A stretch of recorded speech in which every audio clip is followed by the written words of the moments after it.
यहाँ पर इस बात के लिए धरने पर बैठे हैं और ये धरना मैं तो समझता हूँ सरकार ने ही आमंत्रित किया है कि आइए यहाँ धरने पर बैठिए। बदस्तूर वकील भाई अपना काम कर रहे हैं। यहाँ पर एक भूमि है जो भविष्य में यहाँ पर कचहरी है, भविष्य में न्यायिक कार्यों के लिए इस भूमि का उपयोग किया आवश्यकता पड़ेगी। वकील भाइयों का मानना है कि इस पर हमारे चैम्बर बनाए जाएं और सरकार कह रही है कि यहाँ पर रैन बसेरा बनेगा। रैन बसेरा ऐसी मतलब वो इस प्रकृति का निर्माण कार्य है कि उसको यहाँ से 1-2 किलोमीटर के दायरे में कहीं भी बनाया जा सकता है, लेकिन सरकार को यहीं पर रैन बसेरा बनाना है। तो सरकार ऐसे काम क्यों कर रही है कि जहाँ पर न्यायिक कार्यों के सहयोग के लिए कोई निर्माण कार्य हो सकता है, न्यायिक कार्यों के लिए कोई निर्माण कार्य हो सकता है, वहाँ पर रैन बसेरा बनाना चाह रही है। ये बात गले से नीचे नहीं उतरती। और ये यहाँ पर जो एग्जिस्टिंग करते हैं चैम्बर वकील भाइयों के, उनको भी सरकार यहाँ से हटाना चाहती है। तो आंदोलन होना स्वाभाविक था, इसलिए मैं कह रहा हूँ कि इस धरने प्रदर्शन को सरकार ने आमंत्रित करके बिठाया है। तो मैंने यहाँ पर आकर समर्थन अपनी ओर से दिया है और ये कहा है सरकार को कि सरकार अपने लोगों के जो इश्यूज हैं, जो प्रॉब्लम्स हैं, उनको इस तरह समझे कि ये हमारे लोग हैं। सरकार इन चीज़ों को इस तरह देख रही है कि जैसे सरकार एक पक्ष है और यहाँ उत्तराखंड के लोग दूसरा पक्ष हैं। सरकार को ये समझना चाहिए कि वो भी वही हैं, मतलब वो पक्ष एक ही है, चाहे सरकार है चाहे लोग है। क्यों कि लोकतंत्र में लोगों के मतों के द्वारा सरकार बनती है। सरकार इस बात को भूल रही है, सरकार तानाशाही पे आ रही है। तो सरकार को इन बातों से चेताने के लिए आज मैं समर्थन देने हेतु यहाँ पर आया था। मुख्यमंत्री पुष्कर सिंह धामी से मुलाकात की। जो 5 बीघा है उसके अलावा जो पुराना कैंपस है, उस कैंपस में भी इंतजाम होना चाहिए वकीलों के बैठने का। और जहां तक सवाल है कि अक्रॉस द रोड, मुझे भी चैम्बर चाहिए, आपको भी चैम्बर चाहिए, क्या अध्यक्ष जी को चैम्बर नहीं चाहिए? इनको भी चाहिए, हमें भी चाहिए अध्यक्ष जी। बड़ी क्लियर डिमांड है। अभी एक अंडरपास बन जाएगा या भी एक अंडरपास बन जाएगा, क्या दिक्कत है? लेकिन इसमें सरकार को देर नहीं करनी चाहिए। देखिए, जो हमारी मांगे हैं वो व्यक्तिगत कोई मांग नहीं है। ये समाज के प्रति हमारी मांग है कि जो है हम अधिवक्ताओं को चैम्बर बना के क्यों नहीं सरकार दे रही है। सरकार को चैम्बर बना के देने चाहिए, क्योंकि चाहे पूरे आज़ादी का आंदोलन रहा हो, चाहे उत्तराखंड का आंदोलन रहा, अधिवक्ताओं की बड़ी बढ़ चढ़ के भूमिका रही है। उत्तराखंड आंदोलन जब हुआ था तो अधिवक्ताओं का बहुत बड़ा योगदान था। ये पूरी सरकार भी जानती है और शासन भी जानता है और प्रशासन भी जानता है। अधिवक्ता जब सड़क पे उतरे थे उस दौरान जेल भी गए और जितने भी आंदोलनकारी जेलों में बंद हुए थे उनकी निःशुल्क पैरवी की गई। वो जब यूपी था तब, और जब बाहर की जेलों में हमारे यहाँ के लोगों को बंद किया गया था तो उनके लिए बसों की निःशुल्क व्यवस्था की गई, पैरवी निःशुल्क की गई। यहाँ तक कि जो कई लोगों ने गोलियां भी खाई, शहीद भी हुई। और आज सबसे बड़ी अधिवक्ताओं द्वारा ही सड़क पे फिर आया गया। और जब अधिवक्ताओं ने सारे कार्य करे तो आप उत्तराखंड राज्य की विस्थापना, सभी लोगों का योगदान है। तो और जो चीज हुई है अधिवक्ताओं के साथ, जिस तरीके से इस तरीके से बर्ताव किया जा रहा है, क्योंकि कबाड़ी बाजार हुआ करता था दून मेडिकल कॉलेज के बगल में, उसे शिफ्ट किया गया। आड़त बाजार वालों को पैसे दिए गए, उन्हें दुकानें बना के दी गई। तो अधिवक्ताओं को क्यों नहीं दिया जा रहा है कि अधिवक्ताओं के चैम्बरों का निर्माण क्यों नहीं किया जा रहा है? 5 बीघे जमीन हमें मिली हुई है और 5000 हमारा अधिवक्ता है। वहाँ टाइपिस्ट भी बैठना है, स्टाम्प भी बैठना है, गाड़ियाँ भी पार्क होनी है और वादकारी 20-25 हजार रोज आते हैं। वो वादकारी कहाँ बैठे हैं? उनके लिए कौन सा शेड का निर्माण किया गया? वो कहाँ शौचालय जाएंगे, कहाँ पानी पियेंगे, कहाँ बैठेंगे? और वादकारियों के ही कारण कोर्टें चलती हैं। अगर वादकारी कोर्टों में न आए तो न्यायाधीश भी अपने घर बैठ जाएंगे, अधिवक्ता भी अपने घर बैठ जाएंगे। संपूर्ण भारतवर्ष में हर राज्यों में सभी जगह वहाँ पे इनके लिए भी, वादकारियों के लिए भी व्यवस्था की गई है। और कई राज्यों में अधिवक्ताओं के चैम्बर जो है सरकार द्वारा बना के दिए गए। तो ऐसा क्या कारण है कि उत्तराखंड में अधिवक्ताओं को अछूत समझ रहे हैं? क्यों हमारे साथ इस तरीके जो है हमारी मांग पे विचार तो चल रहा है, लेकिन क्यों पूरी नहीं हो पा रही है? जैसे हमारी मांगे पूरी होंगी, हमारी ये चीजें होंगी, धरातल पे आएंगी, तो निश्चित तौर पे हम लोगों पे भी बड़ा उत्साह होगा, खुशी होगी, हर चीज होगी, क्योंकि हम समाज के लिए लड़ाई लड़ रहे हैं, हम व्यक्तिगत कोई लड़ाई लड़ नहीं रहे हैं। सर, कानूनी पचड़ों से आप लोग सभी को राहत दिलाते हैं, लेकिन कभी सोचा था कि वो रोड पे अपने हकों के लिए यूँ बैठना पड़ेगा? देखिए, आज आप ये देखिए, ये 400-500 करोड़ की बिल्डिंग न्यायपालिका की आपको दिखाई देती है सामने ना। क्या हम कहाँ वकालत करें? क्या इसी हरिद्वार रोड पे अपनी मेज कुर्सी लगाएं, यहाँ पे वकालत करें? हम कहाँ करें? आप अंदर जाके देख दीजिए इधर कि हमारे अगर एक भी चैम्बर की व्यवस्था हो, पानी की व्यवस्था हो, यहाँ तो पानी की व्यवस्था भी नहीं थी। पारेश्वर देहरादून द्वारा वाटर कूलर लगाए गए हम लोगों ने, तो यहाँ पे ये स्थिति हो रखी है। हम लोगों को बड़ी परेशानी हो रही है, और ये समाज की लड़ाई हम लोग लड़ रहे हैं, क्योंकि वादकारी भी परेशान है, हम लोग भी परेशान है। हमारे घर की कैसे चूल्हे जल रहे होंगे ये हम लोग जानते हैं। तो ये बड़ी दिक्कतें आ रखी हैं, और इसीलिए हमें सड़कों पर उतरना पड़ा है। और जब तक हमारी मांगों पूरी नहीं होंगी तो हमें इसी तरीके से आंदोलन चलता रहेगा हमारा। और अगर वहाँ से हमारी मांगे मान लेंगी तो स्वाभाविक सी बात है, हम लोग तो आंदोलन करना कोई जरूरी थोड़ा है।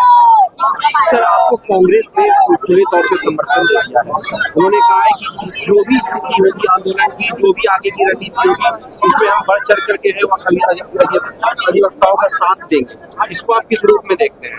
देखिए, कांग्रेस के बहुत सारे हमारे जो है जितने भी मान लीजिए इनके अधिकारी है, जो पूर्व हमारे वहाँ मंत्री भी रह चुके हैं, आज प्रदेश अध्यक्ष भी आ रखे हैं, तो आ रहे हैं, किसान यूनियन के भी आए हमारे बीच में, सभी दलों के आ रहे हैं। और भारतीय जनता पार्टी के लोग भी जो विधायक हैं वो हमारी मदद कर रहे हैं, चाहे वो डीएम साहब से वार्ता हो, चाहे वो सीएम साहब से वार्ता हो, उसमें भी भारतीय जनता पार्टी के विधायक और मंत्री हमारे बीच में मान लीजिए हमसे मिल रहे हैं। और ये जो चल रहा है तो सभी लोग चाहते हैं कि वो अधिवक्ताओं के ये हितों की है, अधिवक्ता समाज के हितों की है, तो वो सीधे हम लोगों को समर्थन भी दे रहे हैं। सर, समर्थन सभी का मिल रहा है, तो बात कहाँ पे अटक रही है? बात इन चीजों पे अटक रही है कि अब उन्हें क्या चीज है, क्या सरकार के पास पैसे नहीं है, क्या चीज है। जब 1100 करोड़ रुपए जो है समाचार वालों को दे सकते हैं वो मान लीजिए, तो अधिवक्ताओं के लिए ऐसी क्या बात है कि वो जो नहीं दे पा रहे। और कई सारे मुद्दे हैं, तो इन चीजों पर हमारी मांग पूरी हो, जो वो चीजें हैं, तो हमारा निश्चित तौर पर जो है कोई सरकार के खिलाफ चलना, पर हमारी तो जो जायज मांग है वो होनी चाहिए हमारी पूरी। देखिए, बड़े कष्ट की बात है कि राज्य की राजधानी के वकील पिछले 9 दिनों से सड़क पे बैठे, धरने पे बैठे और अपनी जायज मांगों के लिए बैठे। नया अदालत परिसर बना है, जजों के जजी बन गई है, जजों के बड़े बड़े इमारतें बन गई हैं, लेकिन वकीलों के बैठने का स्थान नहीं बन पाया। बिना वकील के अदालत की कल्पना कैसे हम कर सकते हैं?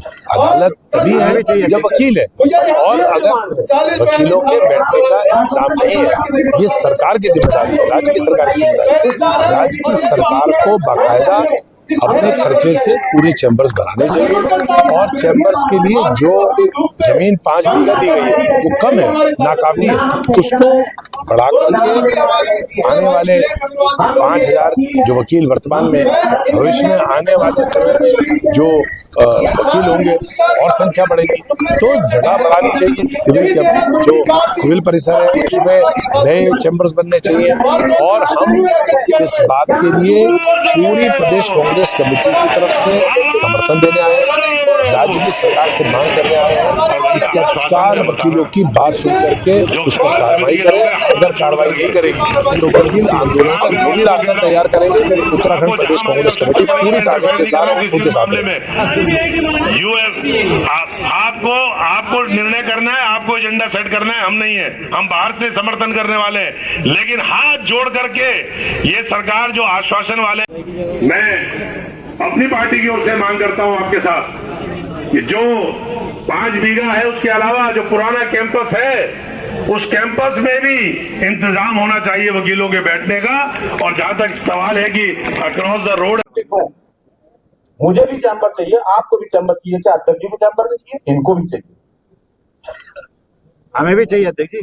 बड़ी क्लियर डिमांड है अभी एक अंडरपास बन जाएगा या भी एक अंडरपास बन जाएगा, क्या दिक्कत है?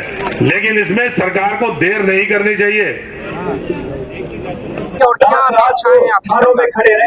देखिए, सबसे पहले मैं धामी जी को देखिए हमारे परिवार के हमारे राज्य के मुखिया हैं, मैं आपसे निवेदन करती हूँ और अधिवक्ता भी हो हमारे तो देखिए, इस प्रकार से आपको 9 दिन हो गए हमारी बातें आपको सुनाई नहीं दे रही है। मेरा निवेदन है हाथ जोड़ के आपसे, हम आपके विरोधी नहीं है, हम आपके सहयोगी हैं और हम आपसे निवेदन करते हैं कि हमारी जो 65 बीघा जमीन है जिस पर हमारे पुराने सीनियर अधिवक्ता 100 साल से विद्यमान थे, हम वहीं पर ही रहेंगे। 5 बीघा जो जमीन है उस पर भी हमें बिल्डिंग बना कर दे। हमारे अधिवक्ता 1 भी रुपया नहीं लगाएंगे, ना ही उनकी फाइनेंशियल कंडीशन है पैसा लगाने की, और आश्वासित हमें ना करें क्योंकि हमारी जो संघर्ष समिति हमारे अध्यक्ष ने हमें बोल दिया है कि हमारा धरना तब तक जारी रहेगा जब तक कि ये हमें आश्वासन नहीं चाहिए। अभी जो आश्वासन दिया हमारा धरना कंटिन्यू रहेगा और जब तक हमें 65 बीघा हमारी बार एसोसिएशन के नाम पर उसका इंदराज नहीं होगा तब तक हम यहाँ से धरना नहीं, हम धरने पर ही डटे रहेंगे।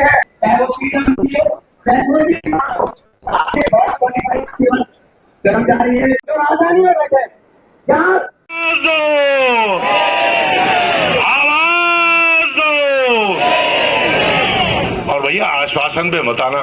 जो संघर्ष समिति के लोग हैं हाथ जोड़ करके प्रणाम करके आपको कह रहा हूं, आपको जहां हमारी आवश्यकता पड़ेगी, मैं इंटरफेयर नहीं कर रहा हूं किसी भी मामले में। आपको निर्णय करना है, आपको एजेंडा सेट करना है, हम नहीं है, हम बाहर से समर्थन करने वाले हैं।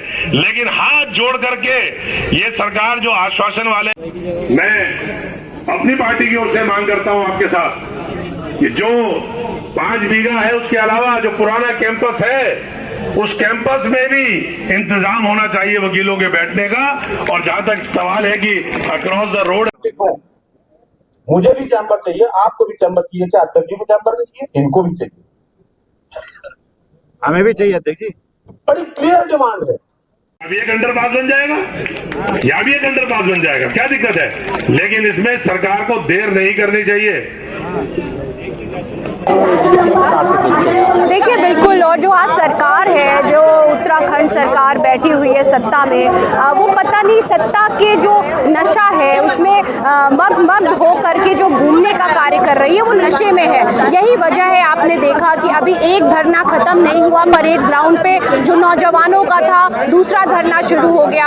हमारे खुद के, क्योंकि मैं खुद एक अधिवक्ता हूँ, हमारे खुद के साथी यहाँ पे बैठे हुए हैं और क्योंकि मैं लॉ प्रोफेसर भी हूँ तो मेरे खुद के स्टूडेंट यहाँ बैठे हुए हैं, तो एक नहीं, मैं यहाँ पिछले कई दिनों से रोज आ रही हूँ। देखिए, सरकार को ये समझना होगा कि ये वकीलों की लड़ाई है और वकील वो कौम है जिसने इस देश को आज़ादी दिलाने का कार्य किया है। अगर सबसे ज़्यादा भूमिका रही है किसी की तो आपने देखा होगा वकीलों की रही है। और ये क्या बात है, आप एक ब्लॉक इधर है, एक ब्लॉक इधर है और ये जगह आप जो है रैन बसेरे के लिए इस्तेमाल करना चाहते हैं। सरकार को शर्म आनी चाहिए कि वो वकीलों के अधिकारों का हनन करने का कार्य कर रही है। हमने तो ये डिमांड भी की है कि आप रैन बसेरा नहीं, ये जो पूरी सड़क है इसको हमारे जो है एडवोकेट साथियों को देने का कार्य करें, इन दोनों ब्लॉक्स को जोड़ने का कार्य करें जिससे कि यहाँ भी चेंबर्स बन सके, क्योंकि आज संख्या कम है, कल संख्या बढ़ेगी। जैसा कि माननीय अध्यक्ष जी ने भी कहा कि ये राज्य की जो कोई उम्र नहीं होती है, 25 साल 30 साल, हजारों साल ये जो है राज्य चलता है। आने वाली जो पीढ़ी है वो भी न्याय के क्षेत्र में जाएगी,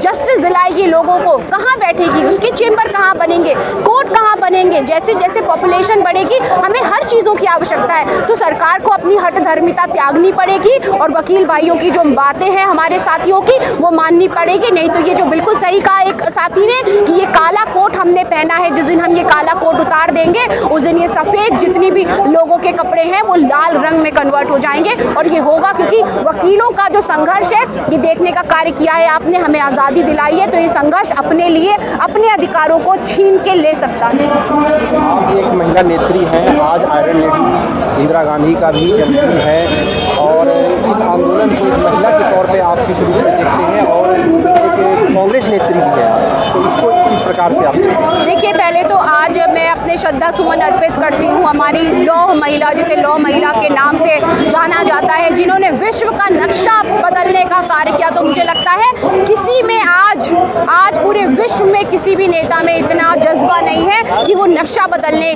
की हिम्मत रखे। और ऐसी जो है आयरन लेडी हमारी माननीय स्वर्गीय इंदिरा गांधी जी को मैं नमन करती हूँ। और बिल्कुल एक महिला होने के नाते हम इस आंदोलन को उसका समर्थन करते हैं और महिलाओं ने संघर्ष किया तब ये प्रदेश मिला है। और आज यहाँ पे देखिए पुरुषों के साथ कंधे से कंधा मिलाकर हमारी जो महिला एडवोकेट हैं, अधिवक्ता हैं, वो चल रही हैं। तो बिल्कुल जहाँ महिलाएं शामिल हो जाती हैं, मातृशक्ति शामिल हो जाती है, वहाँ जीत निश्चित है। और ये मैं कहना चाहती हूँ कि सरकार को वकीलों के सामने झुकना पड़ेगा जैसे आप नौजवानों के सामने झुके थे।